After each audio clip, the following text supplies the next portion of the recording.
Donc, bonjour, on va continuer sur le rayonnement, la partie sur le corps noir et la définition des propriétés donc radiatives, l'absorptivité, la réflexivité, la transmissivité, et on verra plus loin aussi l'émissivité. Donc, si vous vous souvenez au tout au début, quand on avait défini les grandeurs qui interviennent dans la radiation, on avait vu l'irradiation, l'émission et la réflexion. Donc, si on a une irradiation d'une surface donnée, donc euh, qui vient donc G lambda qui est incidente sur une surface, on a vu que cette irradiation, on peut la décomposer, c'est-à-dire le corps, il va réagir de trois façons, trois propriétés. Il y a une partie qui va être absorbée dans le corps, donc qui va servir à augmenter son énergie interne. Une partie qui va être transmise, donc qui va passer si le corps est transparent, comme le verre ou bien d'autres qui sont, dépendamment évidemment de la longueur d'onde, donc qui vont laisser passer certaines radiations, ou bien une partie qui va être réfléchie.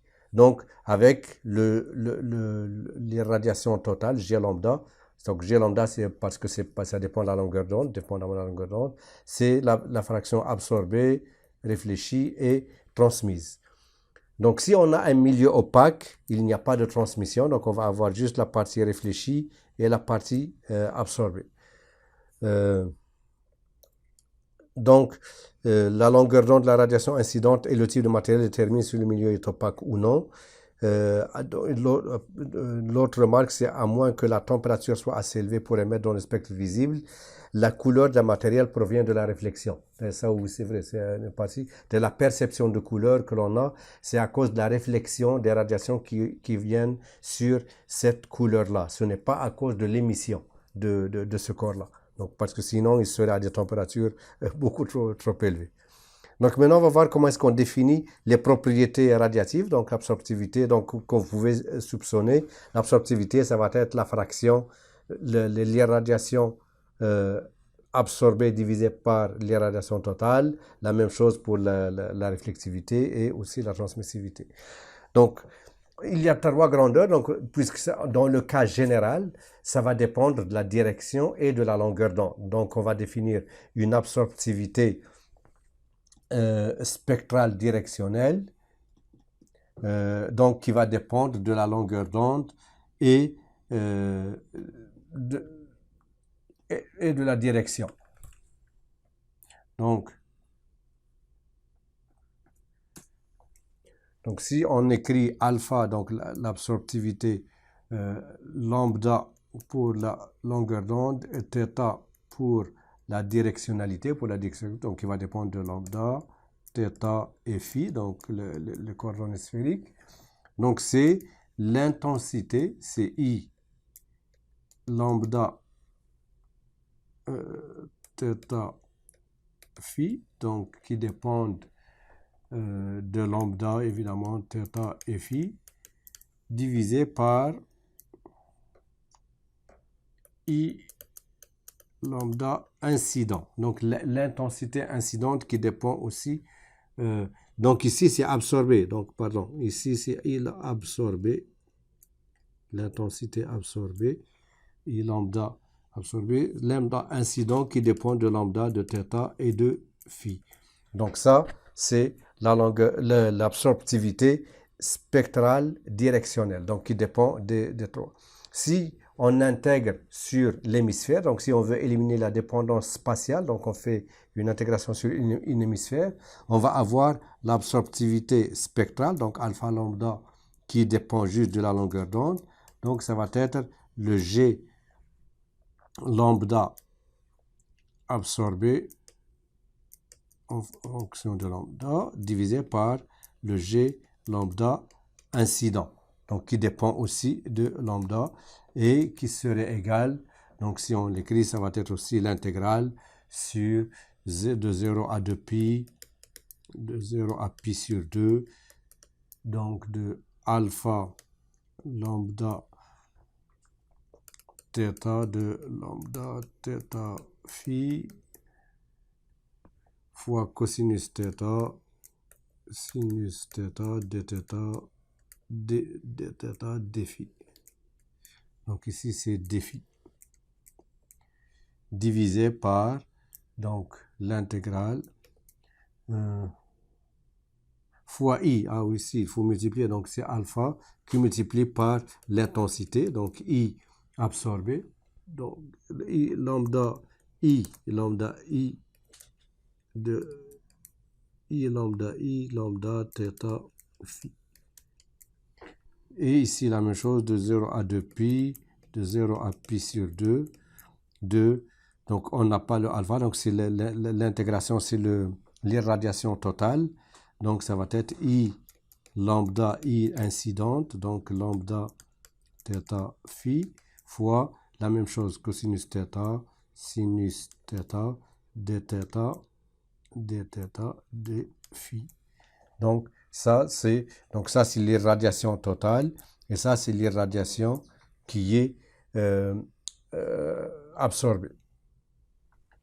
Donc il y a alpha fois le I incident, donc qui vient de la relation. Donc ici, le terme que l'on a ici provient de là. Et maintenant l'absorptivité totale, donc le alpha total qui est indépendant de la longueur d'onde et de la direction. Donc ça va être le G, donc l'irradiation absorbée, divisé par le G total.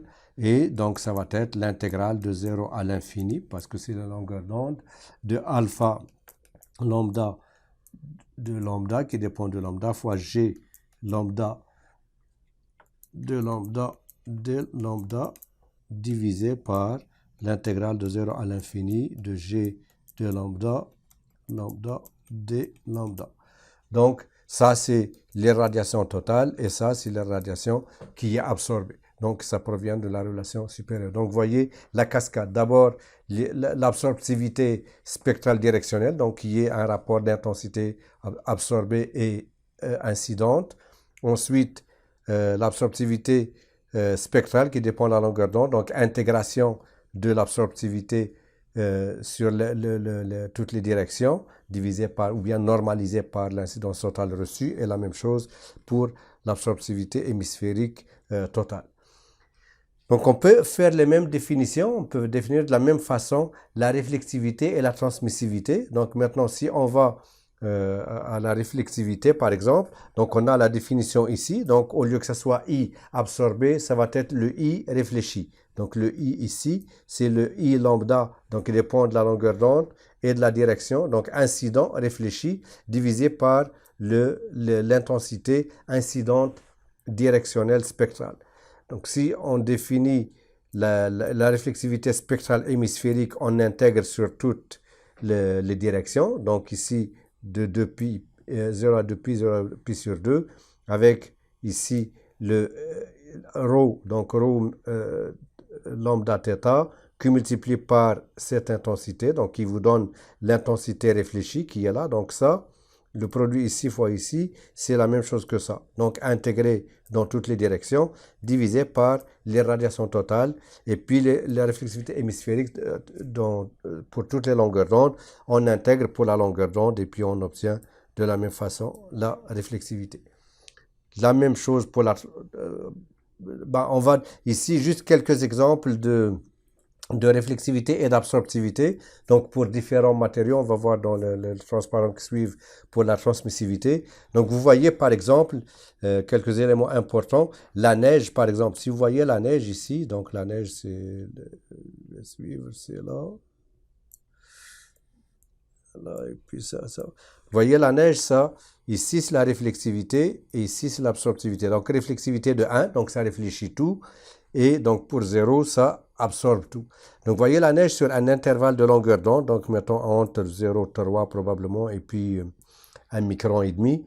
C'est un très bon réflecteur, mais en dehors de cet intervalle-là, c'est un très bon absorbeur. Donc, ça absorbe très bien. Donc, la neige ne réfléchit pas la lumière pour toutes les longueurs d'onde. C'est juste le visible est compris dedans, donc c'est pour ça quand on voit la neige, ça réfléchit, on le voit, on a cette impression-là.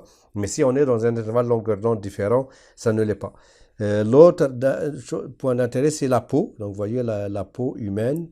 Donc, ici, aussi. Donc, vous avez ça réfléchi en partie, mais c'est 0,6, mais il y a beaucoup d'absorption. Elle absorbe aussi beaucoup d'énergie. Le quartz, vous voyez ici, le quartz, il est là. Donc, vous voyez, le quartz, sur un bon spectre, il est un bon...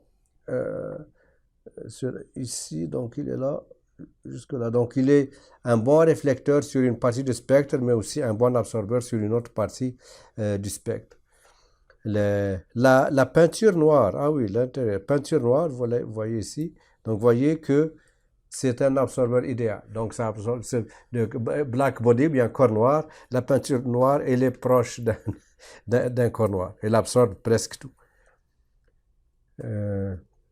Maintenant, la transmissivité, donc comme j'ai dit tout à l'heure, la transmissivité, c'est la même chose. Donc, on peut définir la transmissivité directionnelle et spectrale, la transmissivité spectrale et la transmissivité totale. Donc, vous voyez ici la transmissivité spectrale et ici la transmissivité totale. Et donc, évidemment, propriété, les terroirs, la somme des terroirs, propriété, ρ, donc réflexivité, absorptivité, et transmissivité doit être égale à 1, parce que c'est juste la décomposition de l'irradiation totale, est égale à l'irradiation absorbée plus l'irradiation réfléchie plus l'irradiation transmise. Si on divise le tout par l'irradiation totale, évidemment, ça donne 1. Donc, la somme des trois propriétés est égale à 1. Et ici, on a la transmissivité spectrale, ici, donc le taux lambda pour aussi quelques matières. Donc, vous voyez le quartz, par exemple, vous voyez, il est transparent, vous voyez, c'est proche de 1 pour une bonne gamme de longueur d'onde. Donc, entre 0,2 jusqu'à 4 ou 5 microns. Mais au-delà, c'est un peu le quartz, donc au-delà, il n'est pas transparent, il est opaque. Si l'autre, peut-être, il y a le verre, vous le voyez ici, donc le verre qui contient un peu de fer, ou bien non, qui contient beaucoup de fer, et puis le verre qui contient peu de fer. Donc, ajouter un peu de fer dans le verre, ça affecte beaucoup ses propriétés radiatives. On peut changer de beaucoup la transmissivité. Donc, en conclusion de cette partie sur les propriétés radiatives d'une surface ou d'un corps, on a vu la réflexivité, l'absorptivité, la transmissivité. Ce qu'il y a à retenir, c'est toujours par rapport à une radiation incidente. Je vous remercie.